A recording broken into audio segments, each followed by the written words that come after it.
The thunder crashed, startling 7-year-old Lily from her pretend tea party in the middle of the crowded airport terminal. Ethan Ingram looked up from his worn paperback, quickly moving to comfort his own daughter, Zoe, who clutched her stuffed rabbit tighter at the sudden noise. The storm raging outside had delayed flights for hours, leaving travelers stranded and tempers flaring. "It's just the sky having a little tantrum," Ethan explained to Zoe, tucking her dark hair behind her ear. "Nothing to worry about, kiddo." That's when he noticed the little girl across from them, her face crumpled in terror, tears streaming down her cheeks. She wore a pink dress with unicorns and clutched a small suitcase decorated with stars. A few seats away, a woman in an elegant business suit was deep in conversation on her phone, her back turned to the frightened child. "Hey, Zoe," Ethan whispered. "I think someone else is scared of the thunder too. Should we go say hi?" 9-year-old Zoe, ever the brave one despite her initial startle, nodded. "She looks really scared, Daddy."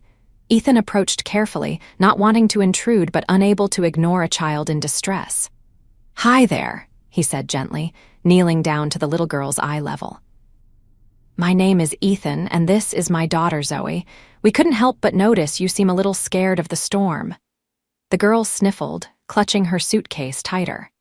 "I don't like the big noises." "Me neither sometimes," Zoe offered, sitting beside the girl. "But my dad says it's just clouds bumping into each other. Want to meet Mr. Flopsy?" She extended her well-loved stuffed rabbit. The little girl's eyes widened slightly as she reached for the rabbit. "I'm Lily," she whispered. "That's a beautiful name," Ethan said. "You know what helps when I'm scared? Counting between the thunder and lightning. Want to try?" A particularly loud crash made Lily jump again, fresh tears welling in her eyes.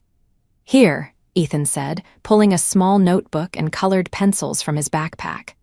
"Let's draw the thunder monsters. Once you draw them, they can't scare you anymore." The woman in the business suit turned around at that moment, her phone call apparently finished. Her eyes widened in surprise to find strangers sitting with her daughter. "Lily," she called, hurrying over. "Is everything okay?" "Mommy," Lily exclaimed. "This is Ethan and Zoe. They're helping me not be scared. Can I draw the thunder monsters?" The woman's expression softened from alarm to gratitude as she took in the scene. Ethan quickly stood up, suddenly aware of how he must look in his faded jeans and threadbare flannel shirt next to her immaculate appearance. "I'm sorry if we intruded," he began. She seemed pretty frightened by the storm, and "No, please," the woman interrupted, extending her hand. "I'm Catherine Taylor. Thank you for looking after Lily. I was dealing with a work emergency and didn't notice how upset she was getting." Ethan shook her hand, noticing the absence of a wedding ring but quickly dismissing the thought. "Ethan Ingram, and it's no problem at all. I've had plenty of practice with my own storm-fearing artist." He nodded toward Zoe, who was already showing Lily how to draw jagged lightning bolts with comical faces. Catherine sat down beside them, her designer handbag resting at her feet. "You're very good with children," she observed. "Necessity breeds skill," Ethan replied with a small smile. "It's been just Zoe and me for the past 3 years." "Same," Catherine said, surprising herself with the admission. "Well, just Lily and me for 5 years now." Another crash of thunder, but this time Lily barely flinched, too absorbed in her drawing of a cloud with an angry face and wild hair. "See," Ethan said, "you're making them look silly, and silly things can't be scary." Catherine watched as this stranger, this kind man with warm eyes and gentle hands, helped her daughter overcome her fear with such simple, effective methods. Methods she should have known herself, but somehow had never thought of. A twist of guilt knotted in her stomach. "Are you heading home or away?" Catherine asked, trying to make conversation. "Home, or what passes for it these days," Ethan said, then immediately regretted the hint of bitterness in his voice. "We were visiting my parents in Chicago. Zoe loves the museums there." "We're heading home too," Catherine replied. "Business trip to New York. I try to take Lily with me when I can, but Flight 372 to Seattle is now boarding, announced a voice over the intercom. That's us, Ethan said, gathering their meager belongings. It was nice meeting you both. Stay dry out there. That's our flight too, Catherine said, unable to hide her surprise. Maybe we could sit together. If you don't mind, of course. Lily seems so comfortable with you and Zoe. Ethan hesitated. He'd booked the cheapest seats available, and Catherine Taylor didn't strike him as the type who flew economy. We're in row 32, he said carefully. Catherine smiled. We're in first class, but I think we can arrange something. Let me talk to the gate agent. Before Ethan could protest, Catherine was already walking toward the counter, her confident stride parting the crowd like she owned the terminal. Maybe she did, for all he knew. 10 minutes later, Ethan and Zoe found themselves in the spacious comfort of first class, with Lily chattering excitedly between them about their thunder monster drawings. You really didn't have to do this, Ethan said quietly to Catherine as the flight attendant brought them complimentary drinks. I wanted to, she replied simply. You helped Lily when I couldn't. Consider it a thank you. Throughout the 4-hour flight, Ethan learned that Catherine lived in the Ballard neighborhood of Seattle, not far from his own modest apartment in Greenwood. She worked in technology, though she was vague about specifics. He shared that he was a high school English teacher and coached the baseball team on the side to make ends meet. Baseball? Lily exclaimed. I love baseball. Mommy takes me to Mariners games sometimes. Your mom has good taste, Ethan said with a smile. Maybe you could come see one of our games sometime. The Greenwood Griffins aren't the Mariners, but the kids play with a lot of heart. Catherine found herself captivated by Ethan's lack of pretension. In her world of corporate climbers and strategic networking, his genuine nature felt like stepping into a pool of clear water after swimming through mud. When they landed, Ethan thanked Catherine again for the upgrade and prepared to part ways. Maybe we could get the girls together for a playdate. Catherine suggested, surprising herself with the offer. They seemed to get along so well. Zoe would like that, Ethan replied, pulling out his worn phone. Should we exchange numbers? As they programmed each other's contact information, Ethan had the distinct feeling that Catherine Taylor was not just any businesswoman. There was something about the deference of the airport staff, the way the flight attendants had recognized her without checking her boarding pass. Goodbye, Ethan, Catherine said, taking Lily's hand. I hope we see each other again soon. Bye, Zoe. Bye, Mr. Ethan, Lily called, waving enthusiastically. As they walked away, Ethan couldn't help but notice the driver in a dark suit waiting for them, holding a sign that simply read, Taylor. She's pretty, Daddy, Zoe observed with the blunt honesty of a 9-year-old. Yes, she is, Ethan agreed, taking his daughter's hand as they headed for the bus stop. And way out of our league, kiddo. 2 weeks passed. Ethan had all but convinced himself that the airport encounter had been a one-off, that people like Catherine Taylor didn't really mix with struggling single dads like him. So when his phone buzzed with a text message on a rainy Saturday afternoon, he was genuinely surprised. Hi, Ethan, it's Catherine Taylor. Lily hasn't stopped talking about Zoe and the Thunder Monsters. Would you two be free for that playdate tomorrow?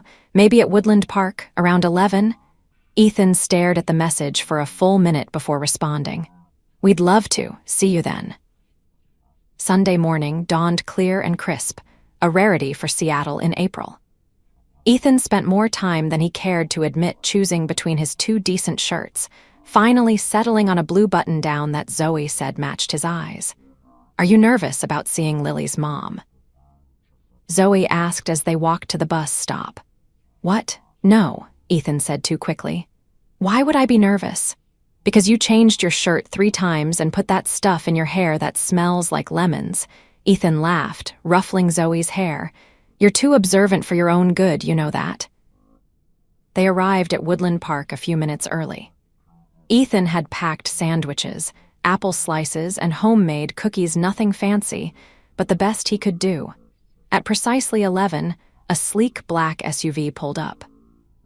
Catherine stepped out wearing jeans, a simple white blouse, and a light jacket dressed down compared to their first meeting, but still managing to look effortlessly elegant.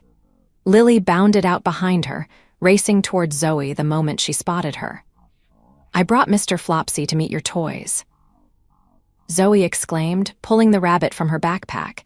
As the girls ran toward the playground, Catherine approached Ethan with a warm smile. "Thanks for agreeing to meet us. Lily's been counting down the hours." "Zoe too," Ethan replied. "She doesn't have many close friends." "We've moved around a bit in the last few years." Catherine nodded understandingly. "It's hard, isn't it, balancing everything on your own?"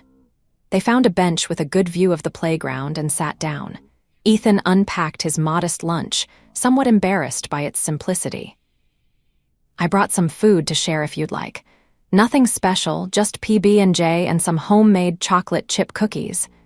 "You bake?" Catherine asked, clearly impressed. "When you're on a teacher's salary with a growing kid, you learn to make things from scratch," Ethan said with a shrug. "Plus, it's something Zoe and I can do together." Catherine accepted half a sandwich gratefully. "This is actually perfect. I was going to suggest grabbing something afterward, but this is much nicer." As they watched their daughters play, the conversation flowed surprisingly easily. Catherine asked about Ethan's teaching, genuinely interested in his stories about inspiring teenagers to love literature. Ethan found himself opening up about his late wife, Sarah, who had died of cancer 3 years earlier, leaving him to raise Zoe alone. "I'm sorry," Catherine said softly. "That must have been incredibly difficult." "It was," Ethan admitted. "Still is sometimes, but Zoe helps me keep going. She's so much like her mother, stubborn, creative, kind." "She seems like a wonderful girl," Catherine said, watching as Zoe patiently helped Lily climb the jungle gym. "You're doing a great job with her." "What about you?" Ethan asked. "You mentioned it's just you and Lily." Catherine nodded, hesitating slightly before responding.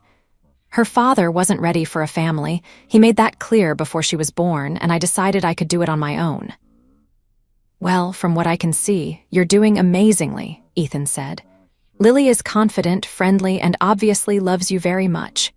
Catherine laughed softly. "I do my best, but I worry it's not enough sometimes. My job demands a lot of hours, a lot of travel, more than I'd like." "What exactly do you do?" Ethan asked, realizing she'd never specifically said. Catherine paused. "I work for Taylor Tech. It's a software company that specializes in cybersecurity solutions." Ethan's eyes widened slightly. Taylor Tech was one of the biggest tech companies in Seattle, a major player in the industry. "That sounds intense." "It can be," she agreed, "but it's important work." The conversation shifted to lighter topics: favorite books, movies, places they'd traveled. 2 hours passed in what felt like minutes. When dark clouds began gathering overhead, they reluctantly called the girls back and packed up. "This was really nice," Catherine said as they walked toward the parking lot. "Maybe we could do it again sometime." "Definitely," Ethan replied, trying to sound casual while his heart raced. "Maybe next weekend. There's a community fair at the school where I teach. Zoe loves the games and crafts." "We'd love that," Catherine said. Then, almost hesitantly, "Would you like a ride home? It looks like it might rain." Ethan was about to decline pride, making him reluctant to reveal his modest living situation when the first raindrops began to fall. "That would be great, thanks," he conceded. In the luxurious SUV, Ethan directed Catherine's driver to his apartment complex in Greenwood. It wasn't run down, but it was definitely basic, a far cry from whatever upscale neighborhood Catherine surely called home. "This is us," Ethan said as they pulled up. "Thanks for the ride. Can Lily come up and see my room?" Zoe asked hopefully. "I want to show her my rock collection." The adults exchanged glances. "If it's okay with your dad," Catherine said. "Sure," Ethan agreed, suddenly very conscious of his small, sparsely furnished apartment. "It's nothing fancy, though." Catherine waved away his concern. "Lily and I would love to see it." The apartment was clean but well worn. Books lined every available shelf, Ethan's one indulgence. The furniture was mismatched but comfortable, and framed photos of Zoe filled the walls. In the corner of the living room, a desk was covered with papers waiting to be graded. "I love your home," Catherine said sincerely, noting the careful touches that made the small space warm and inviting. A hand-painted sign above the kitchen read, "Ingram Family Library and Cookie Factory," obviously made by Zoe. "It's cozy," Ethan replied with a self-deprecating smile. "Can I get you something to drink? Coffee, tea, water?" "Coffee would be wonderful," Catherine said, settling onto the couch. As Ethan busied himself in the kitchen, Zoe led Lily to her bedroom to show off her treasures. Catherine took the opportunity to look more closely at the photos on the walls, Ethan and Zoe at various ages, some including a woman with Zoe's same warm smile who must have been Sarah. "Cream or sugar?" Ethan called from the kitchen. "Black is fine," Catherine replied. Her eyes landed on a framed certificate on the wall. "You were Teacher of the Year," Ethan returned with 2 mugs of coffee, handing one to Catherine. "Last year, yeah. It came with a whopping $200 bonus," he laughed. "Almost covered the new baseball equipment I bought for the team." "You bought equipment for the school team yourself?" Catherine asked. Surprised, Ethan shrugged. "Budget cuts. The kids need decent gloves and bats. It wasn't a big deal." But it was, Catherine realized. For someone on a teacher's salary supporting a child alone, it was a significant sacrifice. She thought of her own spacious lakefront home, her vacation property in Hawaii, the private jet Taylor Tech maintained for executive use. The contrast was stark. "When's your next game?" she asked suddenly. "Tuesday afternoon. Why?" "Maybe Lily and I could come watch," Catherine suggested. She really does love baseball. Ethan's face lit up. The kids would get a kick out of having fans. It's usually just a few parents who can make it. The girls bounded back into the living room, Lily clutching a sparkly rock. "Mommy, look what Zoe gave me. It's amethyst and it's magic." This man and his daughter had shown Lily more meaningful attention in their brief encounters than some of her so-called friends had in years. "That's incredibly kind, Zoe," Catherine said, fighting a sudden rush of emotion. Ethan watched the exchange with a smile. "Zoe collects rocks."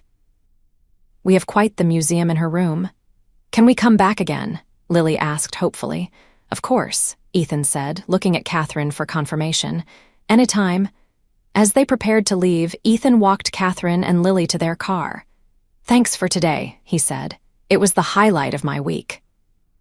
"Mine too," Catherine admitted. "See you Tuesday at the game." "It's a date," Ethan replied, then immediately backpedaled. "I mean not a date, just you know what I mean," Catherine laughed. "I know what you mean, and I'm looking forward to it." "They're a good bunch of kids," Ethan said proudly. "Hey, would you two like to join us for the victory pizza? It's team tradition after a win." Catherine hesitated only briefly before agreeing. She'd canceled a board meeting for this game, something she'd never done for anything less than an emergency before. Her assistant had been shocked, her CFO annoyed. But sitting here in the afternoon sun, watching Lily's excited face as she talked baseball with Ethan, Catherine couldn't bring herself to care. The victory celebration was at a local pizzeria, noisy with teenagers and families. Catherine pretended not to have heard, but a small smile played at her lips. As the weeks passed, the two families spent more and more time together. Baseball games led to museum trips, which led to movie nights and dinners at Ethan's apartment. Catherine never invited them to her home, and Ethan never asked why. For Catherine, these outings became an escape from the pressure of being Catherine Taylor, CEO of Taylor Tech. With Ethan, she was just Kate, Lily's mom. But more than that, she was thoughtful and kind, genuinely interested in his work, his opinions, his dreams. The girls, meanwhile, had become inseparable, with frequent sleepovers at Ethan's apartment, never at Catherine's, a fact that Ethan found increasingly curious. One evening in June, after the girls had fallen asleep watching a movie, Ethan and Catherine sat on his small balcony, sharing a bottle of wine. "Can I ask you something?" Ethan said, watching the city lights in the distance. "Of course," Catherine replied, relaxed in a way she rarely allowed herself to be. "Why haven't you ever invited us to your home?" The question had been bothering him for weeks. "If you're embarrassed about us, about me being there, I understand." Catherine sat up straighter, surprised. "Embarrassed? Why would I be embarrassed?" Ethan gestured vaguely. "You're obviously successful. Your clothes, your car service, the way you never blink at picking up the check. And I'm—" He shrugged. "Well, you've seen how I live." Catherine set down her wine glass. "Ethan, I'm not embarrassed. I'm protective." "Of what?" She took a deep breath. "There's something I haven't told you about my job." Ethan waited, his expression open. "I don't just work at Taylor Tech. I founded it. I'm the CEO." Ethan's eyes widened. Wait, you're that Catherine Taylor." "The one Forbes called the Queen of Cybersecurity." Catherine nodded, studying his reaction carefully. "That's why I haven't invited you over. My home has been featured in magazines. It's like living in a fishbowl sometimes. With you and Zoe, I can just be Kate. I can be Lily's mom, not Catherine Taylor, CEO." Ethan sat back, processing this revelation. "That explains a few things," he said finally. "Are you angry?" Catherine asked, suddenly vulnerable. "Angry? No," Ethan said. "Surprised, definitely. A little intimidated, maybe." "You have nothing to be intimidated by," Catherine assured him. "If anything, I've been intimidated by you." "Me?" Ethan laughed. "What could possibly intimidate you about me?" "You're so good at the things that matter," Catherine said softly. "You connect with Zoe in ways I struggle to with Lily." "Will your security let in a public school teacher and his rock-collecting daughter?" "I think that can be arranged," Catherine said, leaning in to kiss him again. That weekend, Ethan and Zoe visited Catherine's lakefront home for the first time. It was indeed impressive, modern, spacious, with breathtaking views of Lake Washington. But what struck Ethan most was how impersonal it felt compared to his own modest apartment. "It's beautiful," he said diplomatically as Catherine gave them the tour. "It's a showpiece," Catherine replied with surprising candor. "The interior designer wouldn't let me hang Lily's art on the statement walls." "Can you believe that?" Ethan shook his head. "Where are all her drawings?" Catherine led them to Lily's room, a pink paradise filled with toys, books, and a dedicated art corner where dozens of drawings were proudly displayed. "This feels more like a home," Ethan observed. "It's the only room I didn't let the designer touch," Catherine admitted. The rest of the house never felt quite right. By the end of summer, the four of them had fallen into a comfortable rhythm. Weekends at Catherine's house, weeknight dinners at Ethan's apartment. The girls were thriving in their blended routines, and Ethan and Catherine's relationship deepened with each passing day. Catherine scaled back her hours at work, delegating more and prioritizing family time. Ethan found his classroom suddenly equipped with new technology, anonymously donated to the school, though he had his suspicions about the benefactor. On the one-year anniversary of their airport meeting, Ethan took Catherine back to Woodland Park, to the same bench where they'd shared PB&J sandwiches. "I have something for you," he said, pulling out a small box. Catherine opened it to find a simple silver necklace with a small purple stone pendant.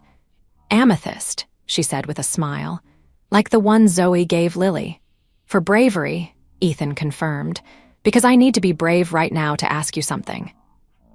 Catherine's breath caught as Ethan took her hands in his. "This year has been the best of my life since Sarah died," he said. "You and Lily have brought so much joy to Zoe and me. I know our worlds couldn't be more different. You run a billion-dollar company, and I grade papers at the kitchen table, but somehow we work." "We do," Catherine agreed, tears forming in her eyes. "I love you, Kate," Ethan said simply. "I'm not proposing, not yet." "That's a conversation we should have with the girls first, but I wanted you to know that I'm all in, wherever this leads us." "I love you too," Catherine replied. "And for the record, when you do propose, the answer will be yes." Ethan's face broke into a grin as he leaned forward to kiss her. Noted. 3 months later, on a crisp fall day, Ethan and Zoe moved into Catherine's lakefront home, though, not before Catherine had redecorated to make it feel more like a home than a showcase. Lily's and Zoe's artwork hung proudly on the statement walls. Family photos replaced abstract art, and mismatched, comfortable furniture created cozy reading nooks throughout the house. The proposal came at Christmas, with both girls involved in the planning. When Catherine said yes, they celebrated as a family. The four of them cuddled together on the couch that Ethan had insisted on bringing from his apartment, the one where he and Zoe had spent countless evenings reading together after Sarah died. Their wedding the following summer was intimate and joyful, held in the backyard of their home. Zoe and Lily, both wearing flower crowns, served as maids of honor. 5 years later, Catherine sat in the bleachers of a baseball field, watching as Ethan coached his team, now including their 3-year-old son, James, as the unofficial mascot. Beside her, Zoe, now 14, was helping Lily with her math homework while simultaneously texting her friends. Their lives had seamlessly merged, creating something stronger and more beautiful than either had imagined possible. "Mom," Zoe said, using the name she'd adopted for Catherine after the wedding. "Remember when we met Lily and Kate at the airport? Who would have thought we'd end up like this?" Catherine smiled, watching as Ethan lifted little James onto his shoulders, the boy's laughter carrying across the field. "Sometimes the best things come from unexpected places," she replied, touching the amethyst pendant she still wore every day. "And sometimes, a little bravery is all it takes to find exactly what you need."